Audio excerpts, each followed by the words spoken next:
Muy buenos días para todos ustedes. Les habla Julio César Díaz Acosta. Dios te bendiga desde la Iglesia Evangélica Alianza de Bucaramanga. En este momento vamos a dar inicio a la reflexión bíblica correspondiente al plan soberano de Dios sobre su Iglesia. ¿Cuál es ese plan soberano que Él ha dispuesto desde el inicio de la misma?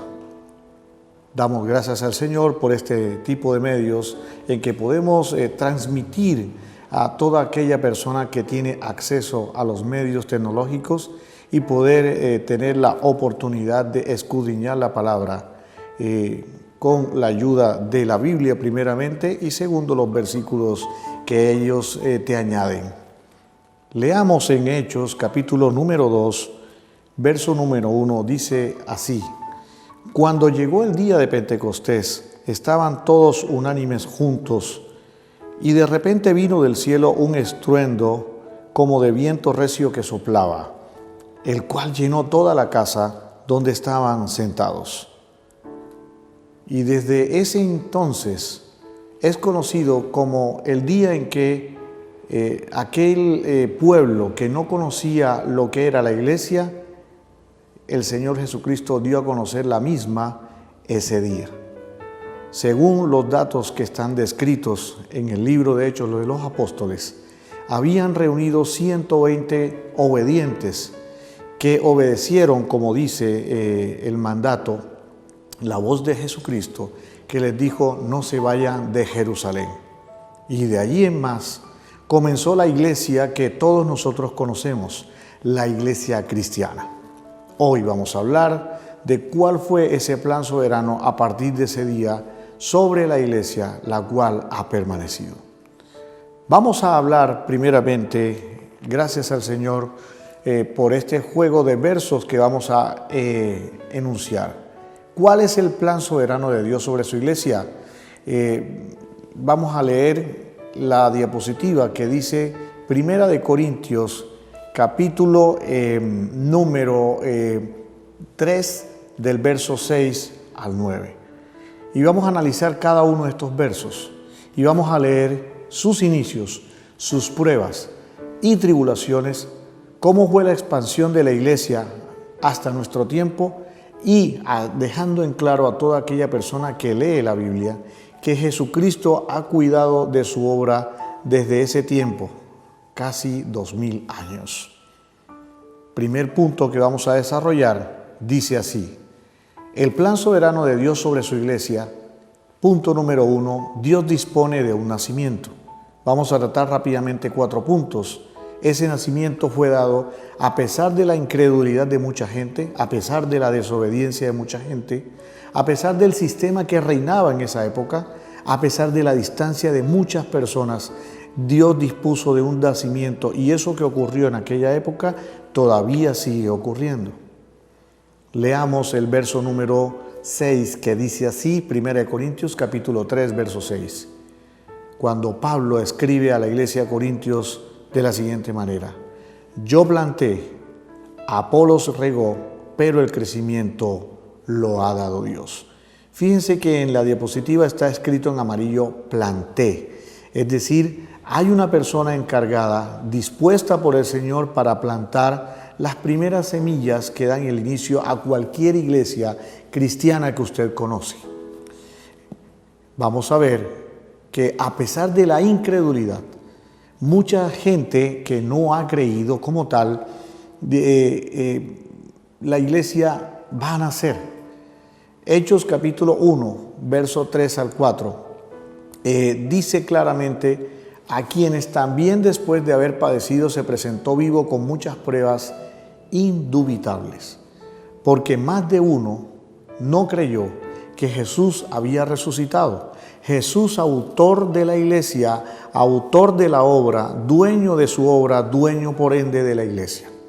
Jesús dio la orden: no se vayan, van a recibir una promesa. Vino el Espíritu Santo, como lo refleja Hechos capítulo 2.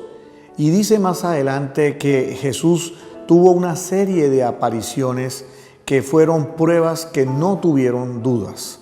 A pesar de todo ese montón de gente que era incrédula, se dispuso que la iglesia naciera como tal. La noticia iba corriendo como fuego caliente. Y dice que durante 40 días Jesús se fue apareciendo en diversas ocasiones y hablándoles acerca del Señor, tal como la muestra la diapositiva. En la siguiente imagen que usted va a presenciar, dice que a pesar de la desobediencia, la iglesia del Señor tuvo un nacimiento. A pesar de la desobediencia, fíjense que en Hechos capítulo 1, verso 4, tal como lo muestra allí, dice, y estando juntos, es decir, un grupo de creyentes con Jesús, les mandó que no se fueran de Jerusalén, sino que esperasen la promesa del Padre, la cual les dijo, oísteis de mí. Si usted mira Hechos capítulo 1, verso 4, el mandato como está escrito ahí en letras amarillas dice, no se fueran de Jerusalén. Si usted lee Hechos capítulo 2, verso 1, precisamente se cumplió eso que él ordenó, no se vayan para esperar una promesa. Si yo me pongo a analizar y pongo a la gente también en el contexto, ¿cuántas personas presenciaron los milagros de Jesús? ¿Cuántas personas tuvieron los beneficios de Jesús y por tanto vieron la realidad de Jesús? Hagamos un ejercicio. 5,000 personas presenciaron el momento en que comieron peces y comieron panes repartidos por los apóstoles en una canasta y ocurrió la alimentación milagrosa de 5,000 personas. 5,000 personas que vieron cómo de una pequeña cantidad todos fueron alimentados. Después 3,000 personas. Después los 10 leprosos. Después cuánta gente fue sanada y cuánta gente no presenció las maravillas del Señor cuando Él iba de aldea en aldea. Es decir, que hay un aproximado que supera las 20,000 personas que definitivamente presenciaron el milagro del Señor. Por ende, de esa cantidad de personas, fíjense que solamente, de acuerdo a Hechos capítulo 2, verso 1, 120 escucharon ese llamado y obedecieron y se quedaron en Jerusalén. Y no solo eso, sino que llama la atención que de los que se quedaron, muchos no eran precisamente judíos, nacidos ahí, sino que eran judíos que ya habían migrado a Egipto, a Mesopotamia, a África y a otros lugares. Y Dios dispuso que se quedasen ahí en una fiesta nacional que se realizaba en aquella época y que en medio de la fiesta creyeron en esa promesa, recibieron el Espíritu Santo y cuando ellos se devolvieron a sus lugares donde vivían, esos países, esas distintas regiones, llevaron ese evangelio, esa promesa y no solo eso, sino la esperanza del evangelio. Dice la palabra en Hechos capítulo 2, verso 4, tal como lo muestra la imagen, que en medio de esa reunión, de ese recinto donde habían 120 personas, comenzaron a hablar en otras lenguas según el Espíritu les daba que hablase. ¿Qué es esa primera don de lenguas? Y lo aclaramos muy bien. No es como algunas iglesias lo malinterpretan por un falso conocimiento y mala interpretación de la doctrina. Estamos hablando de que Dios puso un canal de bendición donde ese mensaje, a través del Espíritu Santo, que eran las buenas nuevas, el Evangelio como tal, la esperanza de salvación, fue dado en cada una de las lenguas que estaban ahí, claramente como lo dice la Escritura. No son medos, no son persas, no son de Egipto, no son de Mesopotamia y todas las regiones que se mencionan ahí. ¿Por qué Dios lo permitió? Que recibieran en una traducción simultánea, lo permite para que cuando ellos regresen a esos pueblos pudiesen llevar el Evangelio en sus distintos idiomas. Es decir, las lenguas que se mencionan allí, estamos hablando de idiomas. Por ende, Dios dispone de un nacimiento tal como lo muestra la diapositiva, a pesar también del sistema reinante. El sistema reinante que había en esa época era que había un dominio del Imperio Romano, un dominio que tenía intereses políticos, económicos y un dominio que mantenía en la subyugación al pueblo judío. El sistema reinante que había fue el que permitió la crucifixión de Jesús.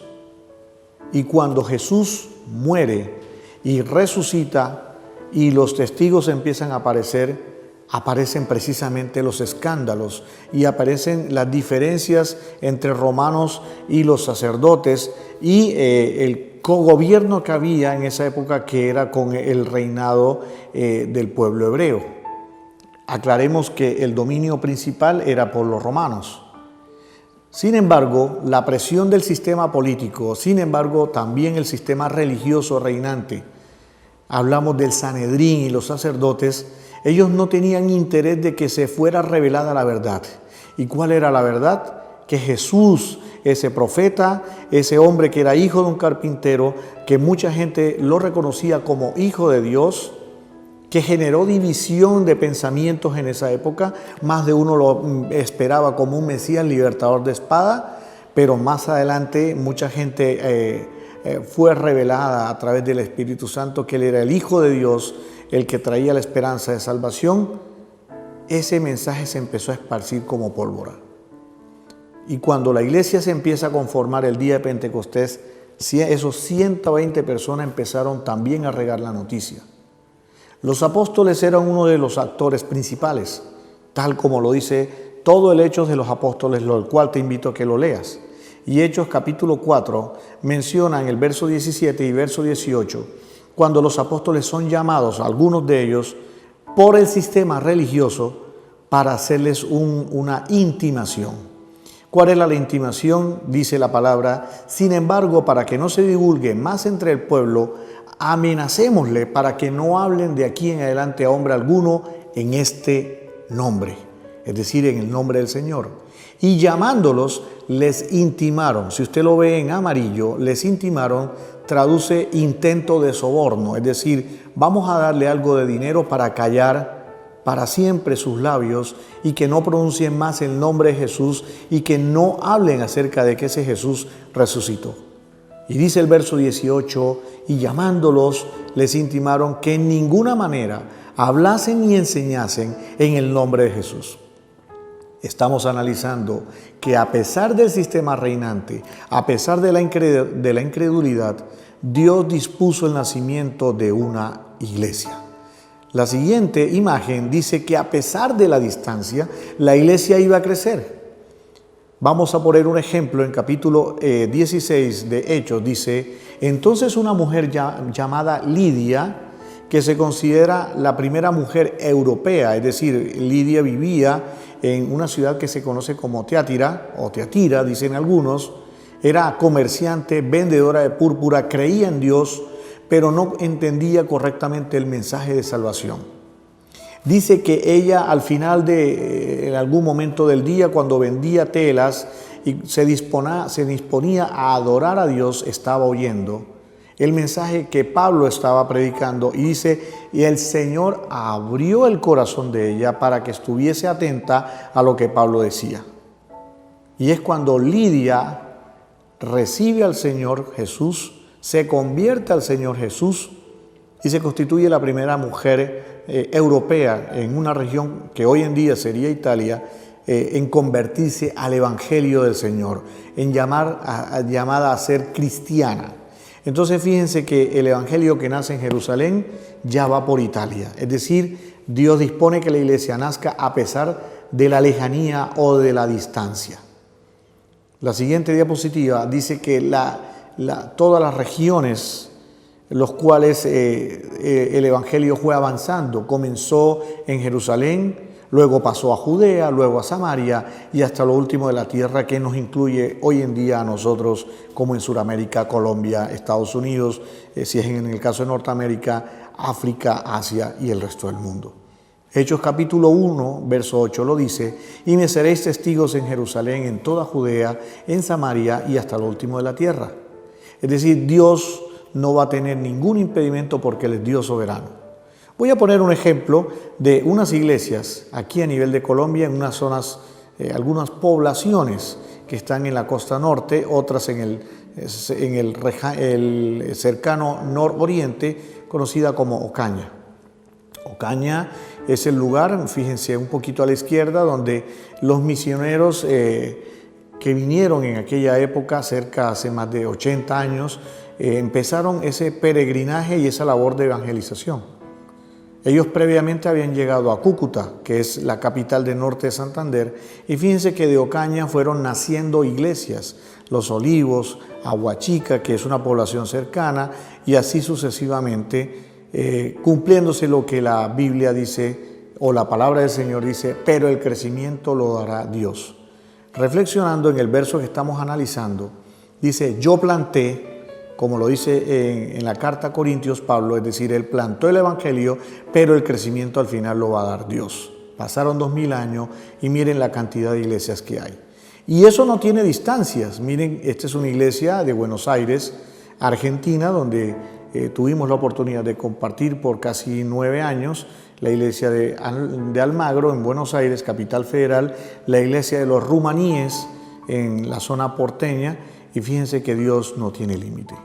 Entonces, Dios en esta primera parte hemos explicado que Dios dispone de un nacimiento y nada va a detener el nacimiento. La aplicación práctica es que en el lugar donde quiera que tú estés, ya Dios tiene destinado que alguna iglesia va a ser plantada y seguramente va a crecer. La segunda parte habla del plan soberano, es decir, Dios dispone de un crecimiento. Antes hablamos del nacimiento, ahora hablamos del crecimiento. Vamos a tratar 4 puntos.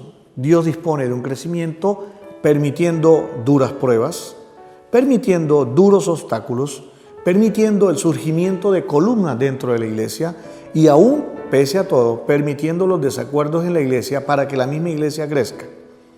Vamos a apoyarnos en 1 Corintios capítulo 3, verso 7 y verso 8, que dice así. Así que ni el que planta es algo, ni el que riega, sino Dios que da crecimiento. Y el que planta y el que riega son una misma cosa, aunque cada uno recibirá su recompensa conforme a su labor. Y eso nos incluye a nosotros. ¿Por qué? Porque cada uno de nosotros planta la palabra, siembra la palabra, y hay alguno que se encarga del discipulado, es decir, de la enseñanza posterior de esas personas que algún día empezaron a recibir la palabra del Señor. Seguramente la Biblia en el tribunal de Cristo lo aclara y lo dice, cada uno de nosotros los cristianos vamos a recibir recompensas en ese tribunal de Cristo por toda la obra que hemos hecho cuando compadezcamos ante ese tribunal. Volviéndonos a la misma imagen, vemos cómo la iglesia fue perseguida en esos primeros tiempos de sus inicios. Si usted no lo sabe, la iglesia fue perseguida aún con este personaje que escribe la carta de Corintios, 1 y 2 capítulo. Ese Pablo, antes se llamaba Saulo, trabajaba para los romanos, él tenía doble nacionalidad judía y romana, y llegó un momento en que él disponía encontrar y ayudar a perseguir, encarcelar y castigar a todo aquel cristiano que aparecía.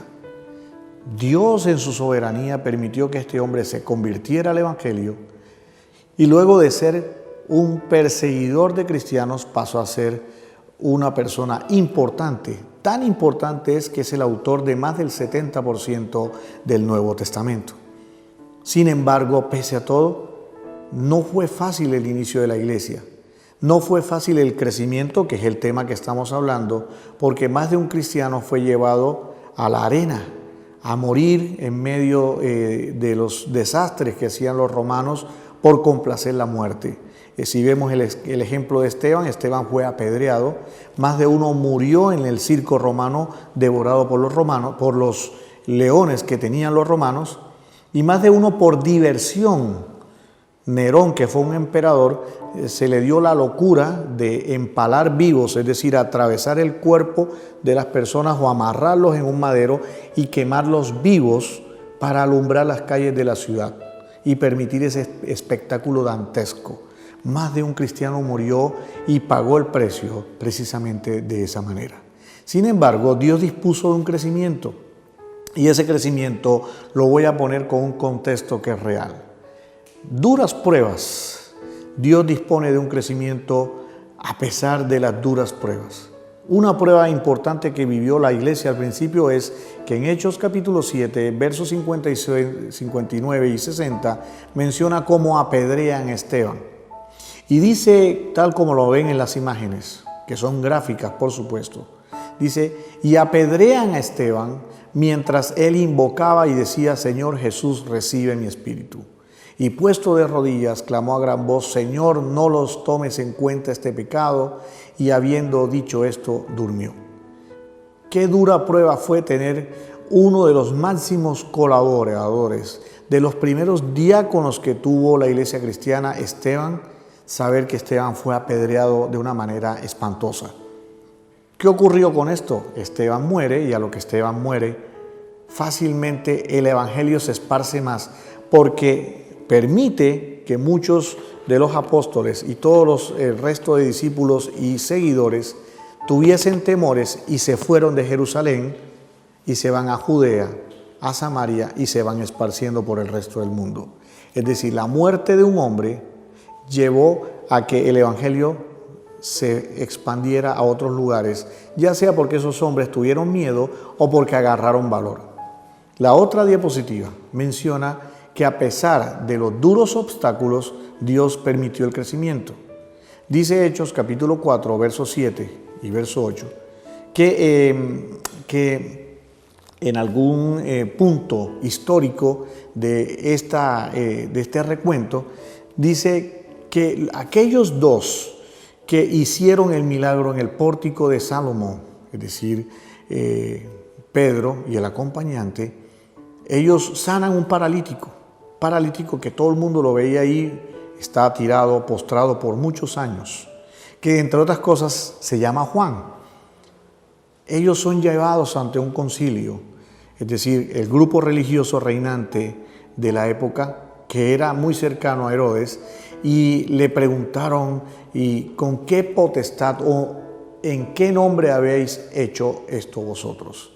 Entonces Pedro, lleno del Espíritu Santo, les dijo, gobernantes del pueblo y ancianos de Israel, y empieza a demostrar su valor y no frenarse en el momento de expresar las palabras correctas para hablar en el nombre del Señor. Es decir, fue dura la prueba. Primero apedrean a Esteban y luego los persiguen a ellos. Entonces, fíjense que esto no ha sido muy fácil. Finalmente la iglesia va a disponer del crecimiento. Voy a poner un ejemplo real que aparece ahí. Fíjense que todos nosotros somos producto de una familia. Esa familia que ustedes ven ahí, que es súper numerosa. Hoy en día casi nadie se anima a tener tanta cantidad de hijos. La otra diapositiva enseña cómo es la familia diseñada por Dios. Dice, la familia es diseñada por Dios, como dice la Biblia en Génesis, en el principio quiere decir Bereshit. Dice Génesis capítulo 2, verso 24. Por tanto dejará el hombre a su padre y a su madre, se unirá a su mujer y serán una sola carne. Y es el concepto universal de familia. El ejemplo práctico de que Dios dispone de un crecimiento de la iglesia, lo vemos que todos nosotros en el crecimiento que la iglesia va teniendo y en cada familia va a haber obstáculos y va a haber duras pruebas. Hoy en día se menciona lo siguiente. Según fuentes como los datos mundiales, nos dicen y nos retan a nosotros como cristianos, no seas anticuado. Ahora tú puedes tener 31 identidades sexuales, cuando Dios mandó a que solamente hay 2 identidades que son varón y hembra.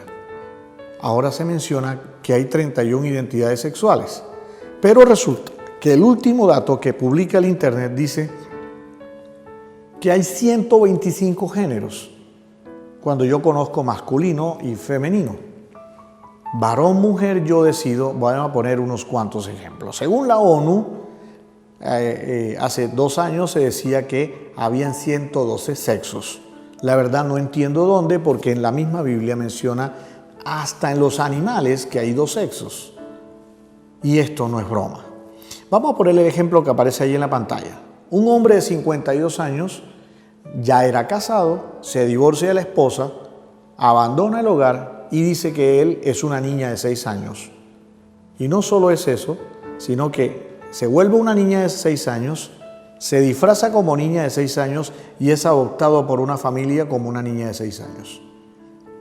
¿Hasta dónde ha llegado el nivel de degeneración de este mundo? Sin embargo, pese a esas propuestas que el mundo pone, ¿son impedimentos para que la iglesia crezca? No. El evangelio no se va a detener. Vamos a encontrar cada cambio en esta humanidad que nos hace una propuesta contracorriente a lo que la Biblia nos enseña. Vamos a ver muchos otros más. Miren, una mujer italiana decidió de que ella se iba a casar con ella misma, fuera de otras atrocidades más que se mencionan en el internet. La siguiente dice que la Biblia nos enseña que como casa, como hogar, tenemos que tener en cuenta a Dios, depender de Dios, defender el concepto de familia, honrar a padres y amar a los hijos. Y eso está en el crecimiento de la iglesia, implícito, porque una iglesia realmente que es sana maneja esos conceptos a pesar de que el mundo te vaya a poner una corriente totalmente distinta. Vamos a mirar el siguiente ejemplo donde a pesar de todo lo duro, a pesar de todos los embates, Dios permite que surjan columnas dentro de la iglesia. ¿Quiénes son las columnas? Son hombres, varones, dispuestos a servir dentro de la obra. Generalmente, si son hombres casados, por supuesto, porque pueden haber hombres solteros, están llenos de una familia que ayuda a servir, es decir, parejas matrimoniales.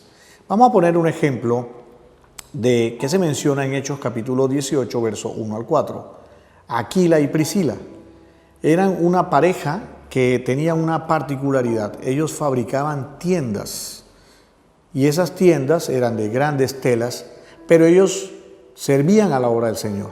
Un día cualquiera fueron a la sinagoga y vieron cómo un hombre que se llamaba Apolos, en aquella época, él tenía unas ganas tremendas de enseñar el escrito bíblico. Él conocía a Dios y ellos cuando lo vieron, dice Hechos capítulo 18, verso 26, dice así: y comenzó a hablar con denuedo en la sinagoga, es decir, este señor Apolos, pero cuando le oyeron Priscila y Aquila, le tomaron aparte y le expusieron más exactamente el camino de Dios. ¿Qué pasó con el tiempo? Apolos fue una persona que ayudó a regar el evangelio, a esparcer el evangelio, pero él fue educado por una pareja matrimonial que le servía previamente al Señor. Aquila y Priscila, columnas de la iglesia en ese entonces. Vamos a ver cuál otra columna aparece. Miren el ejemplo, Hechos capítulo 11, verso 25. Dice que Pablo recién, ya estando convertido, porque Pablo se llamaba Saulo, tiene un encuentro con el Señor, él cae en el piso, queda ciego un tiempo, el Señor le dice, ¿qué tienes contra mí? Y de pronto Saulo le dice, Saulo, Saulo, ¿por qué me persigues? Y ahí es cuando él tiene ese encuentro personal con el Señor y se convierte. Y pasa el tiempo, él vive un proceso educativo y vamos a ver cómo la diapositiva dice, después fue Bernabé a Tarso para buscar a Saulo y hallándole le trajo a Antioquía. Fíjense que aquí no dicen Pablo todavía, dice Saulo, porque él todavía no era conocido como el Pablo, autor de las epístolas que están aquí en la Biblia. Pero fíjense que ahí dice claramente en el verso 25, después fue Bernabé a Tarso para buscar a Saulo. Pregunta para ustedes, ¿quién formó a Saulo?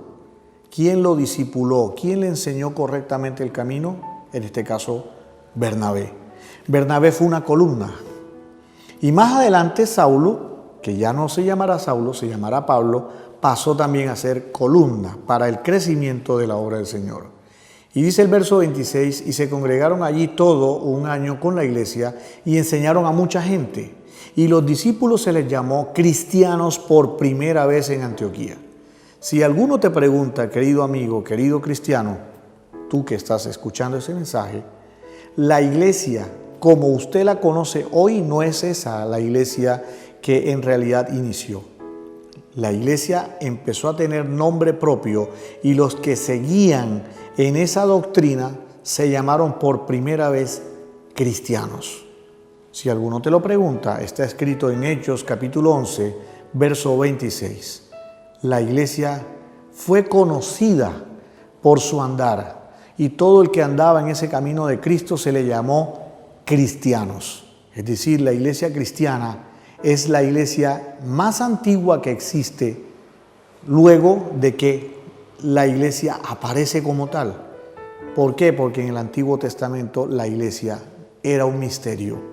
El pueblo era guiado por Dios y sus profetas, pero ellos no conocían el concepto de iglesia. ¿Cuándo aparece el concepto de iglesia o eclesía? Cuando Jesús da la orden de que no se vayan de Jerusalén, lo repito, obedecen la orden 120 personas y ahí nace la iglesia.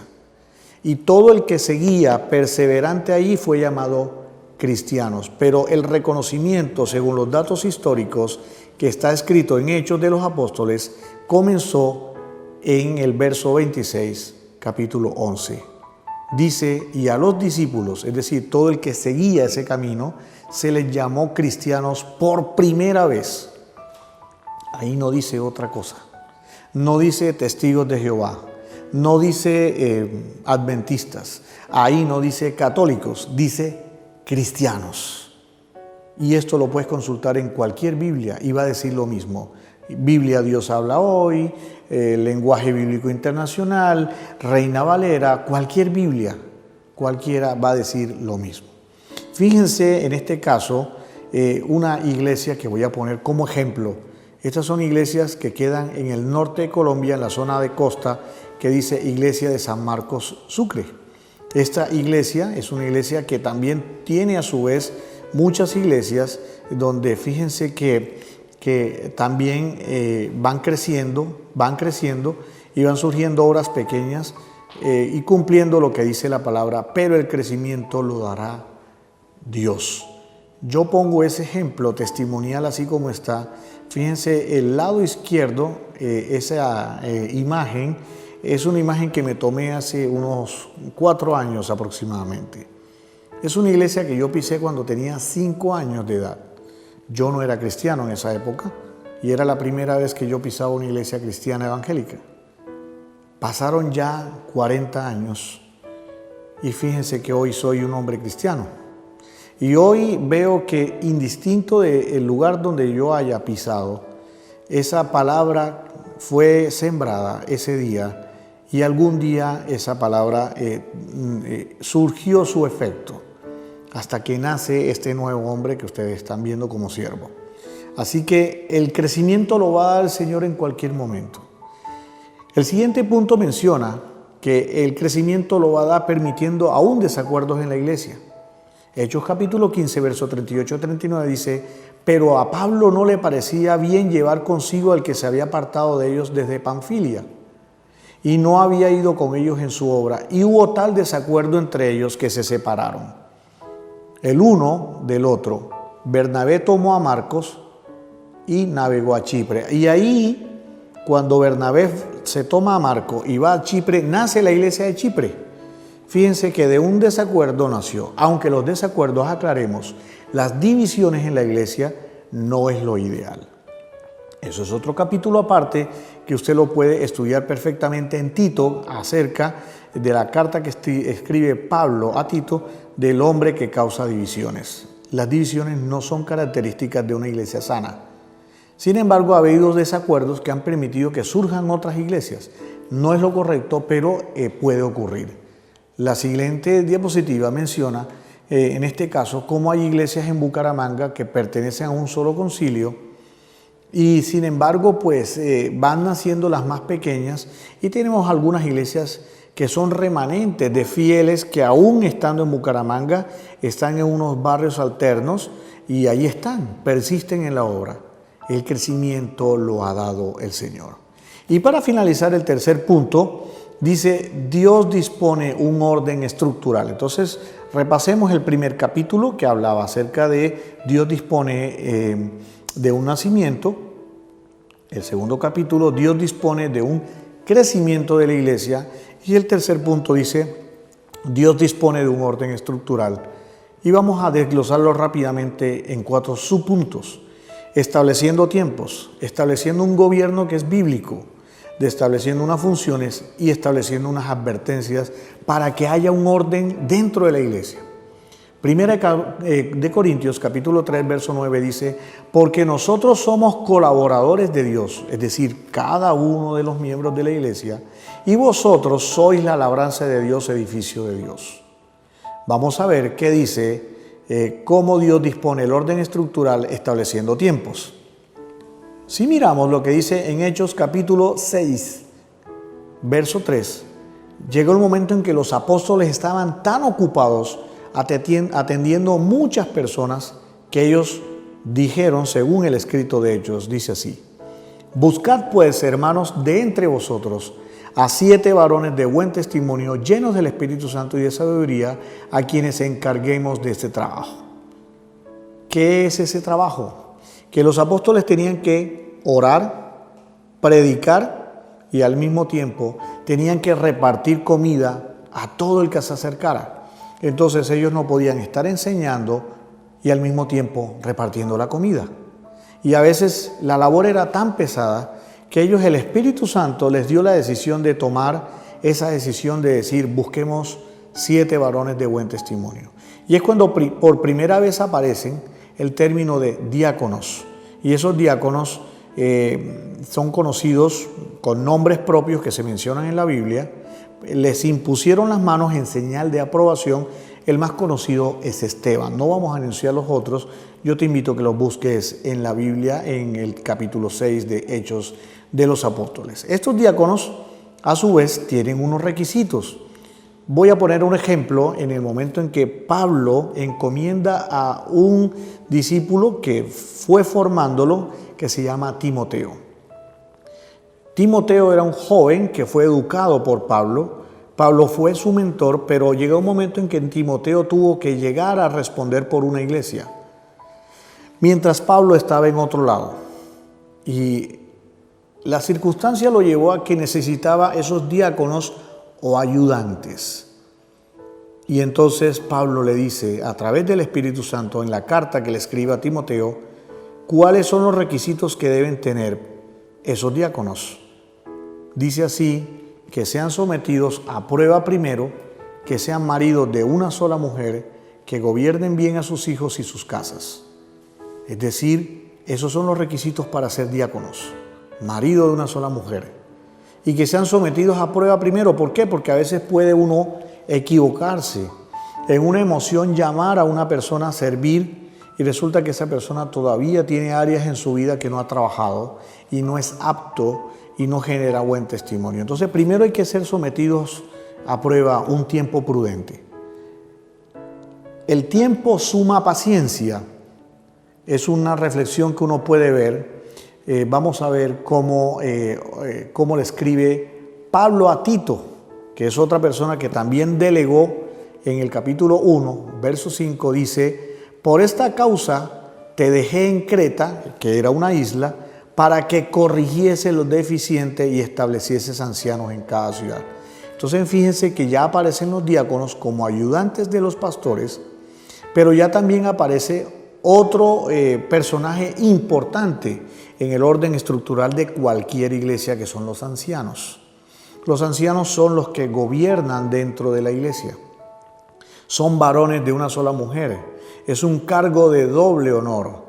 Tienen que tener muy buen testimonio, son reconocidos por las iglesias y ayudan a gobernar al pastor. Entonces fíjense que ese tiempo de paciencia lo lleva a que el pastor va corrigiendo lo deficiente cada vez que es llevado de una iglesia a la otra, pero tiene como labor establecer ancianos. Vamos a ver cómo se confirma esto en la siguiente imagen, donde dice cómo se establece el gobierno bíblico. El gobierno bíblico es conocido como el gobierno presbítero. El presbítero es decir, el cuerpo de ancianos que son varones. La labor delegada por el Señor, dice Hechos capítulo 14, verso 23, dice: y constituyeron ancianos en cada iglesia, y habiendo orado con ayunos, los encomendaron al Señor en quien habían creído. Entonces fíjense, vamos a leer los requisitos a la inversa. habían creído ¿en quién? En el Señor, según lo que dice el verso 23. Y habían orado, es decir, todos estaban de acuerdo en que había que orar para tomar una sola decisión, y se constituyen los ancianos que ayudan a cogobernar la iglesia. Uno de los requisitos de los ancianos es precisamente en la carta que Pablo le escribe a Tito en el verso 6, es que sean reconocidos, que tienen que ser maridos de una sola mujer y que tienen que tener hijos creyentes. Sin esto, no puede ser un anciano que ayude a cogobernar la iglesia junto al pastor de cada iglesia, que es el que preside finalmente la asamblea. Pastor o sacerdote y un grupo de ancianos que ayuda a gobernar. Ese orden estructural hace que nosotros vemos que por gracia del Señor, la iglesia luego de que nace, crece y se establece un orden estructural, se establecen funciones. Y esas funciones van a que haya un cuerpo de Cristo donde cada uno de los miembros se va desarrollando. Y fíjense que una recomendación que le dice Pablo a Timoteo en su segunda carta, en el capítulo 4, verso 2, dice: te insto a que prediques la palabra a tiempo y fuera de tiempo. Redarguye, reprende, exhorta con toda paciencia y doctrina. Fíjense que para predicar el evangelio hay que tener paciencia, porque más de una vez usted predica y no le prestan atención. Pero hay que tener una doctrina muy clara de lo que dice la Biblia. Y el orden estructural lleva a que ancianos, pastores y, en este caso, todo ese cuerpo presbítero, junto con, en este caso, los ayudantes que son conocidos en la Biblia como diáconos, dice Hechos capítulo 3, verso 4, y nosotros persistiremos en la oración y en el ministerio de la palabra. Es decir, el pastor de una iglesia o sacerdote de una iglesia tiene que permanecer en la oración y en el ministerio de la palabra. ¿Y cuál es el ministerio de la palabra? Estudiar la palabra. Si él estudia la palabra y ora, con eso tiene el material suficiente para presidir la asamblea, que es la iglesia, junto con un cogobierno que son los ancianos. También establece unas advertencias, porque en toda iglesia puede haber detractores o personas que causen divisiones. Vean lo que dice Tito capítulo 3, verso 10. Al hombre que cause divisiones después de una y otra amonestación, mejor apártalo. Porque puede haber hombres que causen división, que no están de acuerdo con la iglesia y que hay que apartarlo. Y lamentablemente eso ocurre no en una iglesia, en muchas iglesias cristianas, hablando en el término general. Vamos a poner otra advertencia. Pedro, en su segunda carta, que le escribe al pueblo romano en la sabiduría que Dios le dio, capítulo 2, versos 1 y 2, dice que va a haber falsos profetas y falsos maestros. Así como hubo falsos profetas en el tiempo del Antiguo Testamento, en el futuro va a haber falsos maestros que enseñen mal la palabra. Me da vergüenza decir que, como la imagen lo muestran un predicador muy conocido en esos canales populares como Enlace, un señor conocido como Cash Luna, dice: si tienes una enfermedad grande, así de grande debe ser tu ofrenda. ¿Dónde dice eso en la Biblia? En ninguna parte. Y vamos a escuchar toda clase de barbaridades de falsos maestros que explican cosas que no están en la Biblia. Vamos a ver qué dice el verso 2. Pero hubo también falsos profetas entre el pueblo. Y la profecía que dice, escrita por Pedro: como habrá entre vosotros, es decir, en la iglesia, falsos maestros que introducirán encubiertamente herejías destructoras y aún negarán al Señor que los rescató, atrayendo sobre sí mismo destrucción repentina. Llega un momento en que el pueblo idolatra, ese tipo de iglesias idolatra al pastor y se olvida que el pastor principal es el Señor Jesús.